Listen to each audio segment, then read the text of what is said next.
What's up, everybody? Eddie Barco here with the Nebula Music Podcast, and today I'm excited to be speaking with Saya Gray. Saya is a bassist on Instagram and Facebook who's amassed a really big following, posting amazing videos of herself playing bass, and is currently working on her own solo music. This episode ended up taking a life of its own, which I'm very happy about, because we ended up talking a lot about girl musicians and their role in the music industry. In fact, I learned a lot after hearing about Saya's perspective and what she's experienced. Now, the signal was a little weak when recording this episode, so the audio does cut in and out every now and then, but I promise you, you can still understand the conversation. So, let's not waste any more time. Let's dive right in. All right, guys, thank you so much for joining me on this latest episode. Today, I have a very special guest. I'm really excited to have Saya Gray here with me. Saya, how are you? I'm pretty good. How are you? I'm doing great. I mean, you're calling me from all the way across the world. I'm here sitting very comfortably in California, and you're calling me from London, which I hear that you just moved out there. So how is it? How is it living in London? It's nice. It's actually sunny. Everyone's been saying, warning me that it's going to be all rainy, but it's actually amazing, and it's a huge adventure. So I'm really liking it so far. Is it foggy at all? I know a lot of people say that it gets pretty foggy, very cold and rainy sometimes. Literally, I wish I could just turn on the video camera so you could see that it's completely sunny, clear skies. You're going to have to show me afterwards. But all right, so I want to get a chance to get to know you a little bit. I don't want to talk too much about myself. I know people are here for you. So why don't you catch us up? Tell us what's new in your career and what you're up to in London. I'm from Toronto, Canada. Nice. And it's a very small city, so I just decided that I've seen a lot of Canada and I just want to kind of try Europe and UK. And basically, I've been trying to do my own music is really the goal. Trying to do some original stuff because I love playing for artists, but it comes a time, when you kind of just like get to that point where you're like, maybe I should be, getting my own original creative stuff out and like really trying to push myself. So it's kind of come to that point, and that's why I came here, because there's a larger market between Europe and the UK to put out your own original music, in my opinion. Really? So yeah, that's basically where I stand right now. That's very cool. And so when you say your original music, obviously we're talking about putting lyrics to songs and, making arrangements for it. What would you say your style is in terms of songwriting? Oh my goodness. I have no idea. Like, you would have to tell me. It kind of ranges. It's like I have this fusion kind of jazz side of me where like I just want to play with a trio, and I've been so lucky to play with some of my favorite musicians from Toronto, and they all are multi-instrumentalists, and it would be so amazing if we could do some kind of trio thing. But then again, I also have this like kind of pop side to me, like this funk pop side. So I don't really know. I'm kind of figuring that out right now, and that's why I kind of just left home and I was like, you know what? I'm just going to focus on what I want to do right now. Yeah. Was it scary to leave home? I mean, was that at all intimidating to you? Yeah, I think more so like living wise, because I'm very particular. Like I don't know, I go to the gym every day, I eat very healthily, you know what I mean? And that was kind of my main worry. Like I wasn't really worried about career wise because I wasn't pressuring myself. That's kind of not really what I made sure my mentality was like, settle, make sure like you're eating properly, your body feels good, you know what I mean? And just mental health. And then if you're feeling good, gigs are going to come, like work's going to come.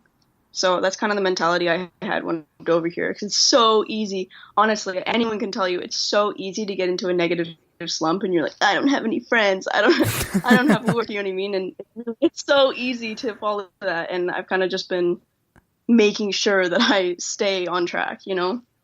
Yeah, honestly, it sounds like you have a really good mentality about it. I've definitely moved a lot myself, and you're absolutely right. When it comes to the mentality, you have to understand, you have to be positive about it. And I like that you said that, because it can be so easy to look at all the negatives, if there are any, which I don't believe there are. You look at a brand new country and then you're just like, how the hell am I even going to make this work out? That's just how everyone thinks, but you didn't do that. You were like, I'm just going to go do me. Yeah, exactly. No, yeah. If you don't put pressure on yourself, that's really the goal.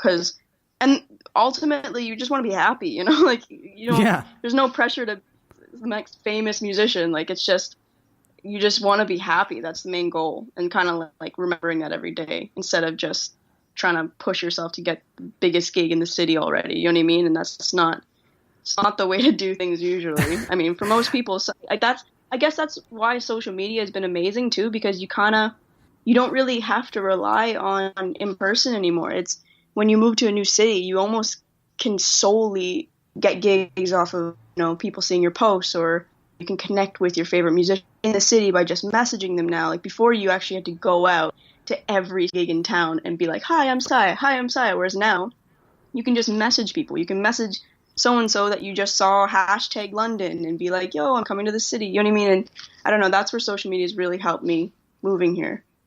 Were you doing that before you started doing social media? Were you doing the whole like going to jam sessions and going to every gig and just trying to get your name out there like the old-fashioned way? In Toronto, it's a little bit of a different thing. It's a smaller city, and it's based on schooling. So it's based on like there's like a bunch of schools, and everyone goes to school and they network, and then they kind of graduate, and then they get gigs. It's kind of everything revolves around the few colleges around Toronto. That's kind of how it is now. I don't know back in the day, but my brother's a musician and my dad's a musician, so I just kind of had an in ready. Like, never had to going to jams or anything to get gigs, which has been such a blessing. Like, it's just, I don't know what I would have done without that kind of, introduction to music in the industry in Toronto. Right. So you had something to start off with anyways, and you used that advantage. I think I'm a firm believer that everyone has advantages. It's just all about being able to see, what you have. And I think you definitely at least had a good footing, and you were willing to take that step. For those of you guys who are joining me for the very first time on this episode, essentially the inspiration for this podcast is really to help other people that are trying to get started on social media. But it's kind of evolved into just a bit of career advice for anyone who's a musician. And it revolves around social media. But I know I've experienced it. You've experienced it well, that if you have a good following, or if you have a good presence online, or you post some really cool stuff, that people will start resonating with you. And you can definitely go out, message people, or even vice versa. They'll message you asking you to, "Hey, can you play on my album? Can you play on this? Blah, blah, blah." And so guess I want to touch a little bit on how it is that you got started with social media. So when did you start posting? I think it was about 2014. Yeah, I think it's about, 3 years, 2-3 years now, basically. And so what made you want to start posting? Was it just for fun? Did you see like something that you wanted to do, or how did you start it? I think I'm trying to remember, honestly, it's been such a whirlwind of just randomness that I think basically it kind of starts with your own kind of interest in other industries, really, because I was in Toronto and I was gigging, and it came to a point where I was like, there must be more than just Toronto gigs. You know what I mean? Like you kind of push yourself, and you're like, wait a minute, who are these guys on these major label tours? Like, who's playing for so-and-so, and who's on, Herbie's this live thing? Like, how did he get that? And like, how do I get there without being in LA and being in Chicago and being, you know what I mean, in Atlanta and whatever. And I think it just came from my own personal interest of just being like, like wanting more from myself, really. Very cool. Was there ever any a time where maybe you weren't so happy with what you posted? Especially when you start. I know there's a lot of people that get discouraged, whether it's on Instagram or YouTube. They post a video, right? And then they see other videos that have better quality or better audio, and they're just like, well, I don't have that. I mean, how is anyone even going to like what I do? Did you ever get to that point? Did you ever feel a little intimidated or a little just disappointed at all? Yeah, I think when I first started, though, Instagram wasn't that big. You know what I mean? Right. That wasn't what it is now. You know what I mean? At all. Like, it was kind of like people just did it, and no one really expected any kind of validation, or like, you know what I mean? It wasn't like that. How true. Whereas now, it's almost scary how people have been influenced by it, and now people use it as their own validation. Really, it's actually really scary what it's evolved to. But I think when I started, I was posting not even bass stuff. Like, I was playing a lot of hockey at the time, and I was posting gym videos and animals, dog pictures. Yeah, it was just all over the place. And then I think kind of the advice I give everyone who's trying to start just a page and how it looks visually, and it's just really honing in on one target audience. You know what I mean? Because I put myself as, I just play bass. I love music all the time, but really I do. Bass is just a quarter of my day, and I do lots of other things, but I just make sure my social media is constantly targeting one audience so that those kind of people are going to follow you. If you're posting, I don't know, hockey videos, and then you're posting bass photos, and then you're posting you climbing a rock wall, and then you know what I mean? It's just your audience is going to be a little bit when you first start, because once you start getting a fan base from who you are, then they don't care. But when you're first starting, people just want to see one thing because that's what their interest is. And it's kind of hard now because I feel like people are losing interest so much quicker than they used to, obviously. And that's only in 3 years. This is literally like 3 years ago that you started. And so you're absolutely right. People are losing more interest. And that's just in the span of 3 years. So scary.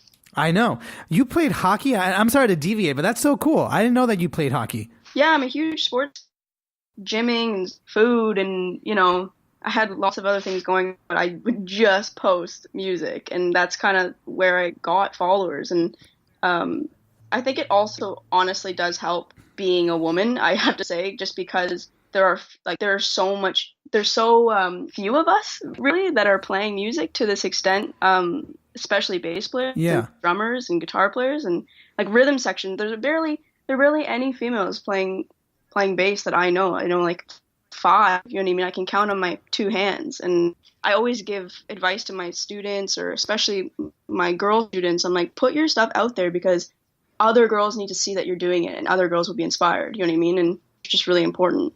How true. I mean, and this is just a reality. I mean, I don't mean to deviate a lot from the topic, but I think you definitely bring up a good point. Our industry, especially the music industry and instrumentalists, it is dominated by a lot of guys. I mean, that's just how it is right now. But I'm also surprised how many girls play the same instruments that guys play. And I don't think it's something that a lot of men think about, but there's just as many girl drummers, as there are guy drummers. And there's a lot of good ones out there. And I absolutely agree with you. I think it's something that's necessary, where it's almost a surprise when a guy is looking on Instagram or Facebook or whatever, and they see a girl shedding on drums. I'm going to talk about drums because I'm a drummer, but I'm sure it's the same for bass. They play something cool and they're like, whoa, she's really good for a girl. And I've met so many good girl drummers and I'm like, yeah, that's the thing. Girls play drums. That's just the thing. And I think it's absolutely important for girls to put themselves out there because they're just as good, if not better, than most of the guys that I've seen play. Yeah, no, it's really hard. That's like a whole nother topic in itself, like the amount of times that I even really seen as kind of a human. It's just like this sexual object that plays bass, and I'm kind of there for a visual aspect. Sometimes I get gigs that I'm not even playing and they just want me to wear something, and that's really when I want to hold true to myself and show on social media and show the younger generation of women and girls that they don't have to wear this to, they don't have to wear a tank top and play bass to get followers. You know what I mean? That's what I'm trying to put out there. And I'm trying to put out that you can be yourself and you can be silly and you can be whoever you want to be. You know what I mean? And if who you are is top and wearing and playing, cool, that's totally up to you. But I'm trying to show girls that it's not, you don't have to be sexualized to be popular. You know what I mean? And it's a rare thing these days, especially with all these pop icons like Kim Kardashian and whoever. That's become the standard norm beauty. You know what I mean? And a lot of girls will see that and think, oh, I gotta wear a tank top and play bass to get any kind of following or anyone to look at me or anyone to have interest in me. And really, I'm trying to say, just get your chops up and you'll get a following. You know what I mean? It has nothing to do with how you look. Yeah, I'm curious. Can I ask you this? You mentioned how some of the gigs that have reached out to you and they wanted to basically use you, for your image in that way that you described. How would you recommend and how do you respond to that? When someone asks you for that blatantly, when they're just like, hey, I clearly just want to use you for your looks and not for your talent.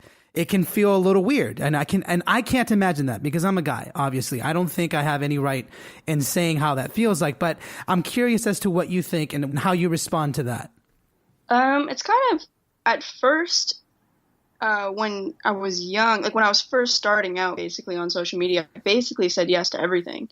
And that was kind of my wake up call that's exactly what I don't want to do. You know what I mean? You kind of have to make that mistake to kind of realize. And I basically said yes to a bunch of stuff. And I mean, some things didn't work out anyway, but you have to, like, it took me to do certain things to realize that that's exactly what I don't want to be. And I think I put that out now. Like, I don't get calls for that anymore because that's exactly what I don't put out. You know what I mean? Nice. And before, you know, I might have helped that situation by like saying yes and taking other gigs like that. And now you don't see, you know, wearing nothing, playing gigs. Like, you just don't see that. You can't find it from the last 2 years. You know what I mean? And that's Yeah. that's kind of, I make sure to keep good people around me, really. Like, especially with the men and the men I choose to interact with in this industry, like all my friends and all my musician peers and people I play with are all good people. And that's something that I really stay true to.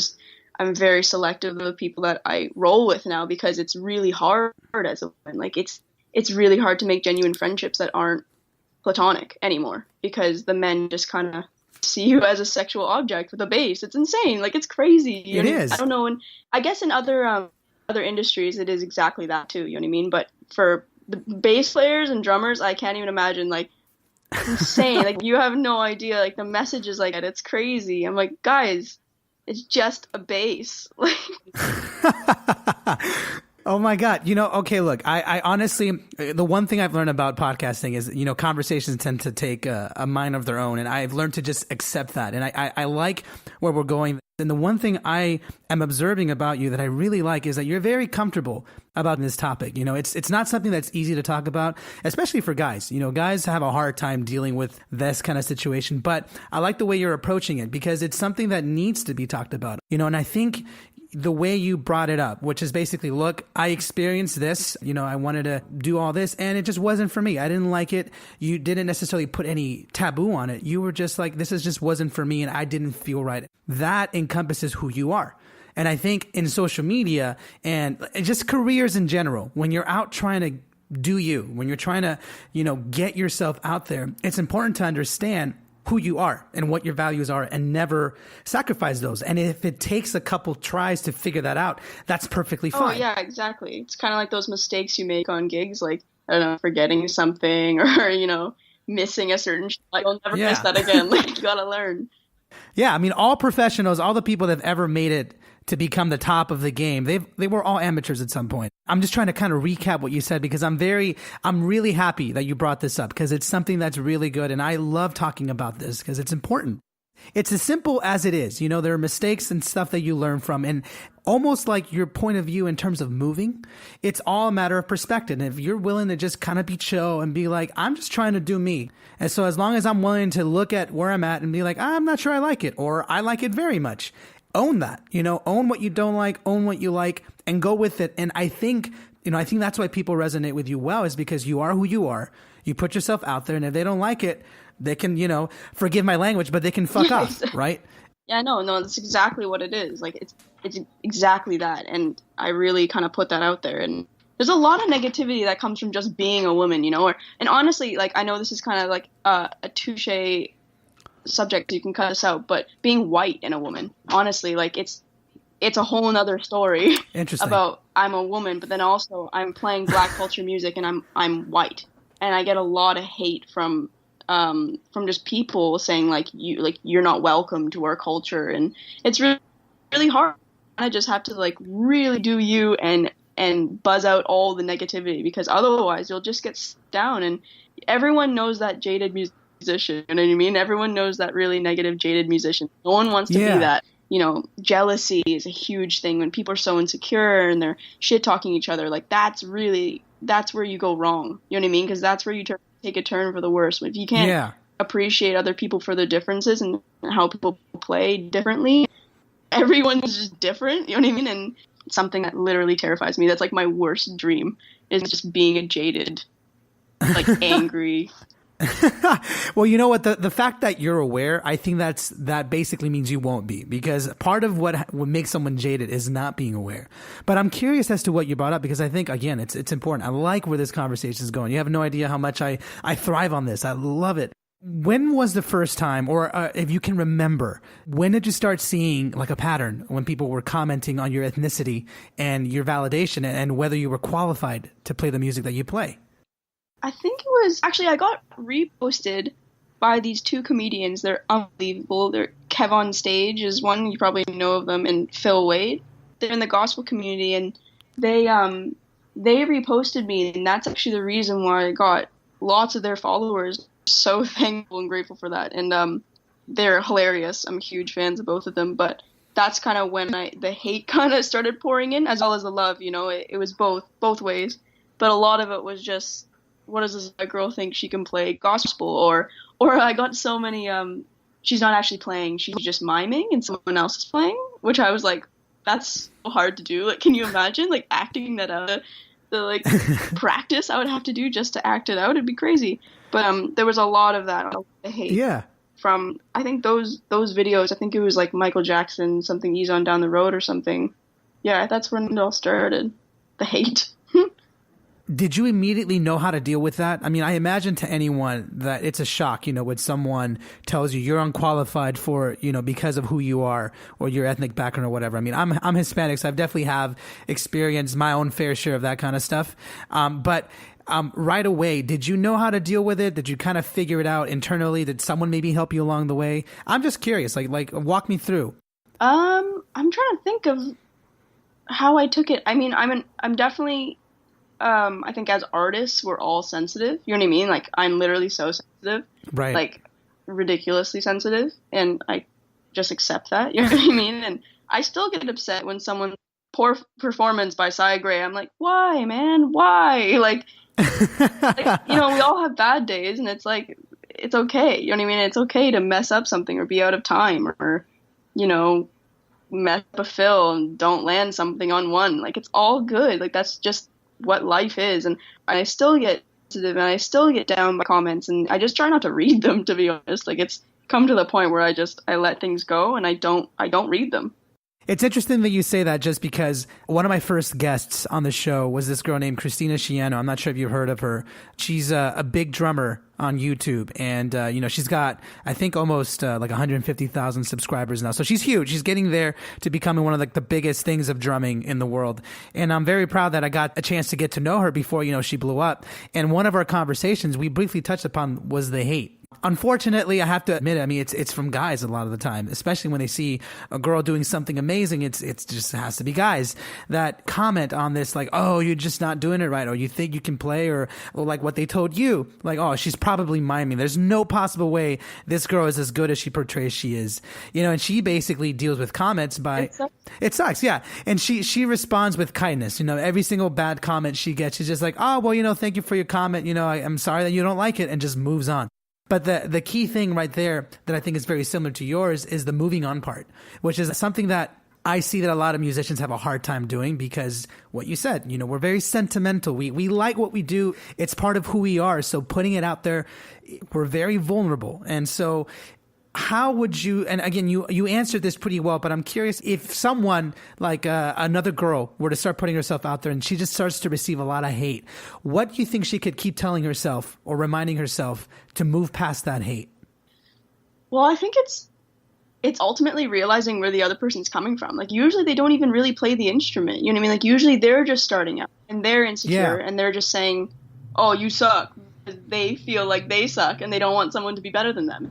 I think I think we're always our worst critic. You know what I mean? Like, we always think things that, like, if someone comments you suck, like, I think that of myself. Like, every single video I post, I'm like, oh God, I'm going to put this out there when I don't think it's very good. Like, literally every single time, or every time I record something and I send it back to someone, if I do tracking at home or wherever, I'm like, oh no, they're going to hate this. And I just always, I'm so bad on myself. So a lot of the times I kind of laugh, because I'll put something out and then someone will comment what I thought, like, oh, my time was just really bad on that one part. And someone will be like, her time was really bad on that one. And I'll comment, and I know, right? Like, honestly, and I genuinely feel that. Like, it's not something where I'm like, screw you, I'm being sarcastic. Like, no, I genuinely feel the same. Or like, just recently someone commented, like, thank God for low action pickups. Like, she barely touches the strings. And that's something that I know about myself. I've been trying to improve. Like, I raise my action like just a tiny bit every month, just to try to get a little more meaty with the way I play. And it's something that I'm totally aware of. And I literally commented being like, honestly, genuinely thank God, because I cannot play a high action bass. You know what I mean? Yeah. So I think humor is a huge thing. Like, if you have humor and you can humor yourself and humor the people that are talking to you, like I laugh about everything, you know what I mean? And it just kind of being able to laugh about it or comment back or start a conversation, because a lot of people another thing is a lot of people think you're kind of this, not like, I don't know how to describe it. Like, when you think of celebrities, but if they were sitting right beside you, you kind of just lose this false reality of who they really are. I get that. And I think when you comment back, people are like, oh, God, we didn't think she would actually respond. You know what I mean? Like, they kind of think you're not a human. You know what I mean? And it's like, well, let's start a conversation then. Like, message me. Or, like, call me. Let's talk. Like, kind of thing. You know what I mean? And let me know, like, what I should do better. And it's kind of this funny thing where if you just kind of realize where they're coming from, it doesn't hurt at all. Has that happened to you? Has someone actually sent you a DM after you asked them to, and then you guys had a really good conversation? No, it's always like they always just never respond. It's exactly what I'm saying. Like they just get scared. They're like, oh my goodness, didn't think she would actually respond. Or they delete their comment. It just disappears and you're like, oh, okay. Interesting. I have to say, I really like where this conversation has headed. Again, after doing this for a little while, you kind of tend to just accept where the conversations go because, this is what it's about. It's about getting to know what you do and why you do it. And I really love understanding how a lot of other people deal with negativity, especially for myself. You can tell a lot about a person depending on how they deal with a problem. That's when you know a good leader or a good person. I think you are someone that's, should be admired. I think you have had your obstacles and you are who you are and you have seen things in a very positive way. And I just wanted to say that. I think you're definitely a good role model. Let's just say that, especially for a lot of girl musicians that are up and coming. It's time that we as men and as musicians understand that there's a very good amount of women out there that are just as good and if not better than we are. And they should be admired for just the simple fact that you guys are just good. You guys are really good at music.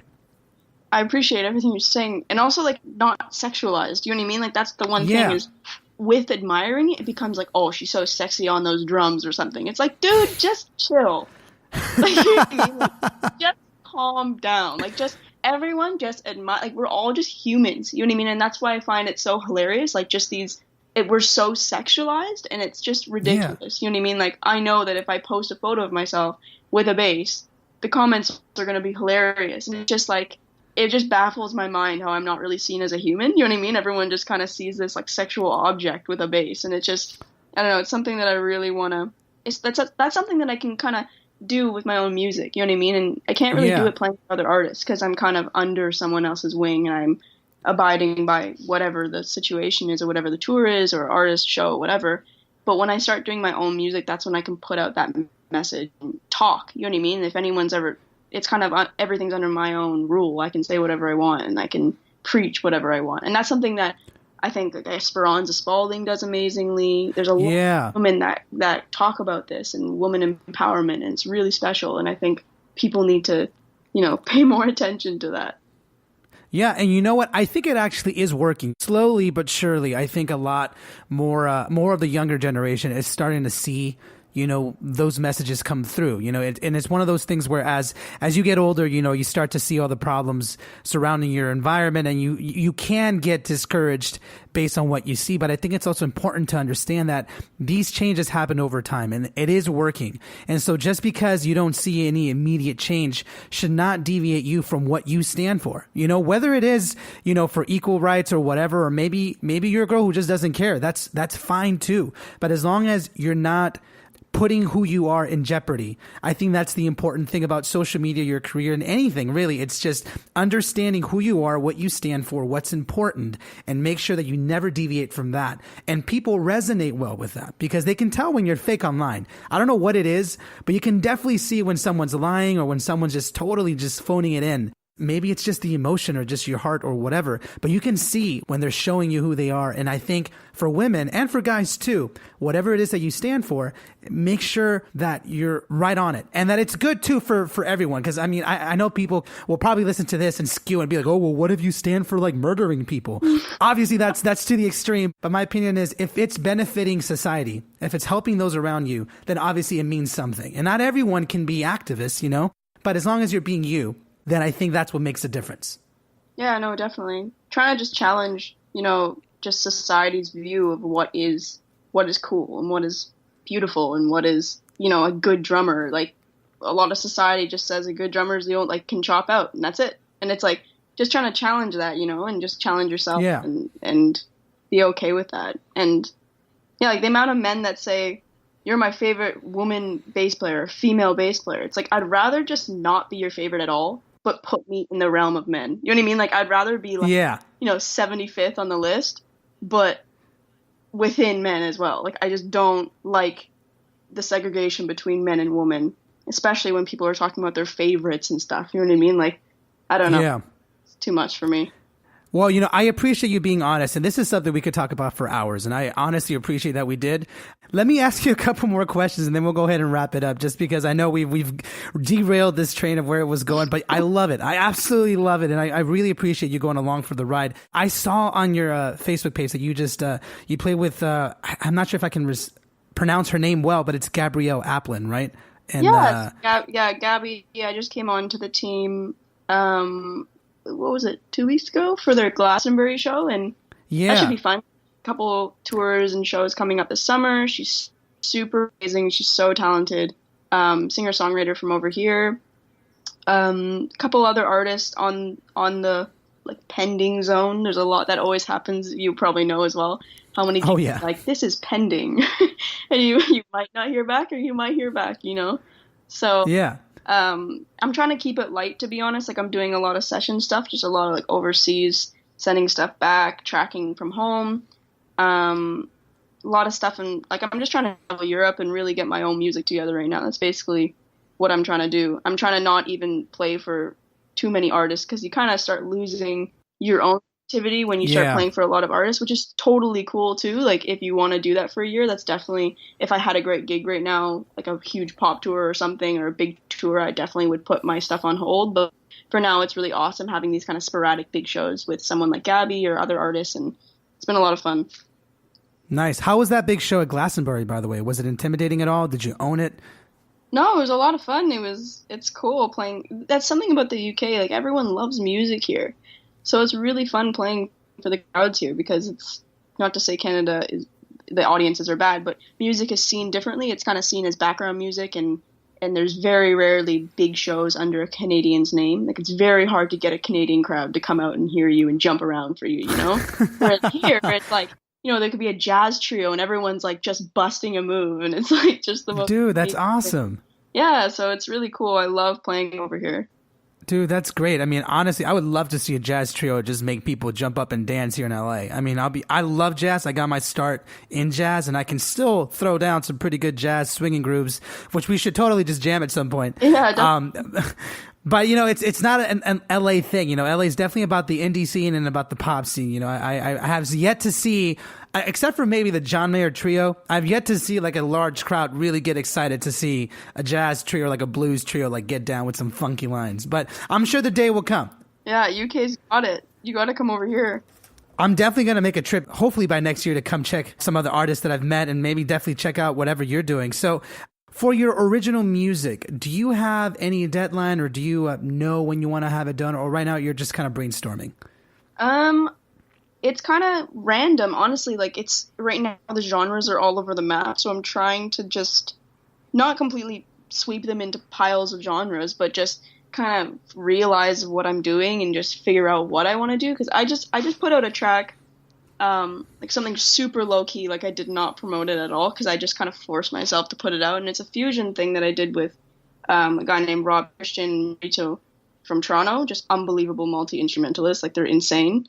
And I kind of threw that up, I think, like a couple days ago, and I didn't promote it. I just kind of like threw it up there because I just did it for myself. And so that music is more for myself right now, the fusion stuff, and that's kind of stuff that's just in my heart that I would want to do eventually. But right now I'm just writing. I'm just really writing, and I'm trying not to think about deadlines or anything. I'm just trying to get out, you know what I mean, and from my head. Absolutely. Well, cool. Honestly, I like everything that you gave me in terms of answers. I think this is something that I'm hoping helps a lot of people, especially girls out too, because more women need to be out putting their music out. And I think we both agreed on that. We both talked about it. And I honestly want to just end it there, just because I think it's important. to emphasize that. And the more we deal with it, the more we actually talk about it, the more things will change, And even though you gave some really good advice, maybe like recap it just in a quick little like phrase or something, anything you want to leave our listeners with, especially if they're girls, anything you want to leave them that will hopefully inspire them to get started on their career, hopefully on social media, maybe if not on social media, but at least putting themselves out there. What would you leave them with? Oh man, that's a big one. I'm putting you on the spot, okay? Yeah, that's like monologue, like Oscar monologue. I think social media is a great tool for networking and just pushing your own boundaries and getting your own music out within yourself, because you can sit in your room all you want and play to yourself, but kind of having other people's feedback and networking and meeting people all around the world is really important, especially for just creativity and in your own music. And God, I actually have no idea what to say. I just ramble about. Honestly, I think that those are the best. When you ramble, it really just means that you're being honest. But thank you so much for taking the time to talk with me. You're all the way out there in London. I'm here in LA.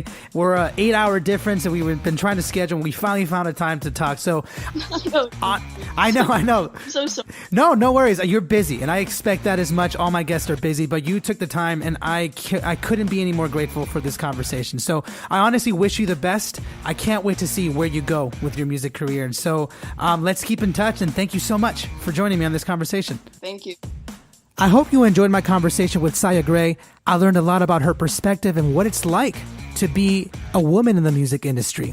And I'll be honest, I'll never be able to understand what it's like. But I do know that no matter who you are, you have to be true to yourself no matter what. So if you're starting out, putting your content out there, or doing something else in the industry, the main thing you always want to do is to stand by who you are.